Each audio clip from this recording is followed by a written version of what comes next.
If you grew up in the 1970s, you learned one lesson early: figure it out yourself. Parents worked, supervision was lighter, life didn't pause for feelings. So kids became independent. That created adults who are calm under pressure, resourceful and hard to shake. But it also created something else: hyper-independence. Many 1970s kids struggle to ask for help, even when they need it. Not because they're stubborn, but because relying on others never felt safe. "I'll handle it" became a survival skill. Then there's emotions. In the 1970s, emotions weren't discussed, they were endured. You didn't process feelings, you pushed through them. So these adults are emotionally tough. They can survive stress and crisis, but they may struggle to name what they feel, sit with vulnerability, or ask for emotional support. They aren't cold, they were just never taught that emotions are something you talk about.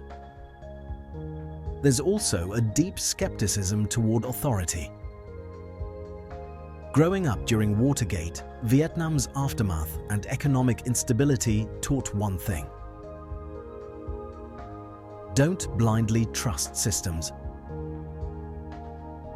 That's why many people from this era respect competence, not titles. Rules without reason feel suffocating. "Because I said so" never worked. And then there's nostalgia. For 1970s kids, nostalgia isn't just comfort, it's regulation. Old music, old shows, analog hobbies. Not because the past was perfect, but because it felt freer and less controlled. Finally, resilience. People who grew up in the 1970s are incredibly strong, but often feel guilty for resting. They learned that life keeps moving, no matter how you feel. So they don't burn out because they're weak. They burn out because they never learned when it's okay to stop. So if someone from this era seems distant, stubborn, or emotionally reserved, what you're seeing isn't personality, it's adaptation.